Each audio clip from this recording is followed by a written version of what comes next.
Hello everyone, कैसे हैं आप लोग। Welcome to my YouTube channel. तो ये इंडियन थिंकर से रिलेटेड ये सीरीज है और ये सीरीज के क्वेश्चन नंबर 51 है। क्वेश्चन नंबर 51 है, एस.सी. दुबे का मानना है कि भारत में भाषाई विविधता के कारण उत्पन्न होती हैं। ए ऑप्शन है सुचारू भाषा, गैरवी। बी ऑप्शन है सामूहिक पहचान और यहाँ तक कि संघर्ष। सी ऑप्शन है संघर्ष। डी ऑप्शन है देश की लोक भाषा। ई ऑप्शन है एक भाषा का वर्चस्व। तो इसका राइट आंसर क्या होगा? According to SC. दुबे, ये जो है भारत में जो भाषाई विविधता है, मतलब कि जो भाषा में कई प्रकार की जो है बोलियां हैं, जो भाषा बोली जाती हैं, उसके कारण क्या उत्पन्न हुआ है। तो एस.सी. दुबे के अनुसार जो भाषाई विविधता है जो भारत में, उससे जो है सामूहिक पहचान और यहाँ तक कि संघर्ष उत्पन्न होता है। तो 51 का बी ऑप्शन यहाँ पे राइट हो जाएगा। फिर हम आते हैं क्वेश्चन नंबर 52 पर। क्वेश्चन नंबर 52 क्या है? एस.सी. दुबे का मानना है कि भारतीय गांव है, क्या है? ए ऑप्शन है एक स्वतःपूर्ण छोटा गणराज्य। बी है एक स्वतःपूर्ण छोटा गणराज्य नहीं। सी ऑप्शन है भारतीय सामाजिक जीवन के बुनियादी पहलू। डी ऑप्शन है पारंपरिक अधिकार स्थल। सी ऑप्शन है एक कारपोरेट समूह। तो अकॉर्डिंग टू एस.सी. दुबे, जो भारतीय गांव हैं, इन चारों ऑप्शन में से क्या राइट होगा?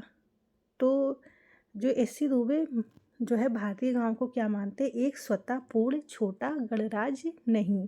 ठीक है, तो 52 का बी ऑप्शन यहाँ पे राइट हो जाएगा।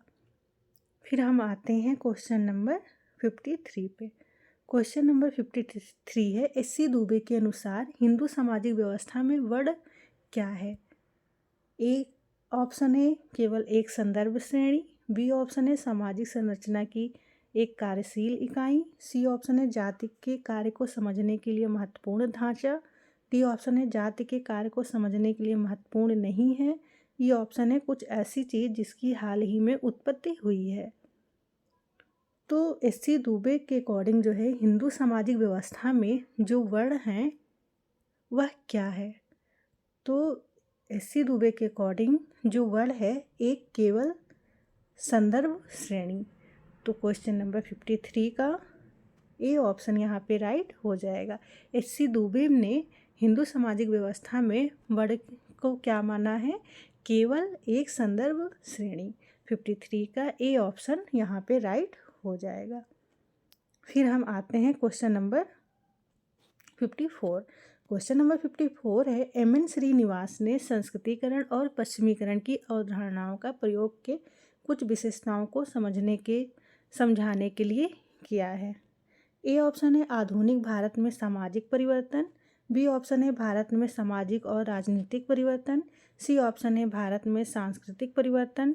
डी ऑप्शन है भारत में धार्मिक, सांस्कृतिक और सामाजिक परिवर्तन। ई ऑप्शन है भारत में वैचारिक परिवर्तन। तो जो एम.एन. श्रीनिवास जी हैं, इन्होंने संस्कृतिकरण, पश्चिमीकरण की अवधारणाओं का प्रयोग की कुछ विशेषताओं को समझाने के लिए किया है। किन विशेषताओं को समझाने के लिए किया है एम.एन. श्रीनिवास जी ने? भारत में धार्मिक, सांस्कृतिक और सामाजिक परिवर्तन को समझाने के लिए जो है इन्होंने संस्कृतिकरण, एम.एन. श्रीनिवास जी ने संस्कृतिकरण और आधुनिकीकरण, पश्चिमीकरण कॉन्सेप्ट का प्रयोग किया है। तो क्वेश्चन नंबर 54 का डी ऑप्शन यहाँ पे राइट हो जाएगा। फिर हम आते हैं क्वेश्चन नंबर 55 पर। क्वेश्चन नंबर 55 क्या है? ये घुर्ये मतलब जी.एस. घुर्ये जी जो हैं, उनके अकॉर्डिंग जाति संस्था की सामाजिक रूप से एक सही जानकारी के लिए हमें उन जातियों को किस रूप में पहचान करनी चाहिए? ए ऑप्शन है हिंदू सामाजिक व्यवस्था के प्रतिबिंब। बी ऑप्शन है जातियों के बदलते स्वरूप। सी ऑप्शन है जातियों के आधुनिक स्वरूप। डी ऑप्शन है वास्तविक जातियाँ। ई ऑप्शन है जातियों के स्थानीय स्वरूप। तो इसका राइट आंसर क्या होगा? जो घुर्ये जी हैं, इन्होंने जाति संस्था के सामाजिक रूप में एक सही जानकारी के लिए हमें जातियों को किस रूप में पहचानना चाहिए, घुर्ये जी ये पूछते हैं। ये उनके अनुसार किस आधार पर पहचान करनी चाहिए? तो जो वास्तविक जातियां हैं, इसके आधार पे जो है जाति संस्था की एक सामाजिक रूप में एक सही जानकारी देती है। तो 55 का डी ऑप्शन यहाँ पे राइट हो जाएगा। हम वास्तविक जातियों के अनुसार जो है किसी भी जाति संस्था का की पहचान करते हैं। तो क्वेश्चन नंबर 55 का डी ऑप्शन यहाँ पे राइट हो जाएगा। फिर हम आते हैं क्वेश्चन नंबर 56 पर। क्वेश्चन नंबर 56 है, एस.सी. दुबे ने विकास के सांस्कृतिक पहलू के विश्लेषण में किस अवधारणा पर प्रकाश डाला है? ए ऑप्शन है धार्मिकता, सी ऑप्शन है पारंपरिकता, बी ऑप्शन है निर्जातीयता, डी ऑप्शन है नैतिकता। तो इसका राइट आंसर क्या होगा? जो एस.सी. दुबे हैं ये विकास के सांस्कृतिक पहलू के विश्लेषण में किस कॉन्सेप्ट का प्रयोग किया है? तो सांस्कृतिक पहलू के लिए इन्होंने निर्जातीयता कॉन्सेप्ट का प्रयोग किया है। ठीक है, तो क्वेश्चन नंबर 56 का बी ऑप्शन यहाँ पे राइट हो जाएगा। ठीक है, सांस्कृतिक पहलू के विश्लेषण के लिए हमेशा निर्जातीयता का प्रयोग किया जाता है। 56 का बी ऑप्शन यहाँ पे राइट हो जाएगा। फिर हम आते हैं क्वेश्चन नंबर 57 पर। ये मोस्ट इम्पॉर्टेंट क्वेश्चन है। निम्नलिखित समाजशास्त्रियों में से किसने यह अवलोकन प्रस्तुत किया? जाति व्यवस्था इंडो आर्यन संस्कृति के ब्राह्मणिक संतान है जिसका पालन पोषण गंगा यमुना के मैदानों में हुआ है। ए ऑप्शन है जे छट्टन, सी ऑप्शन है आंद्रे बेटे, बी ऑप्शन है जीएस घुर्ये, डी ऑप्शन है एस.सी. दुबे।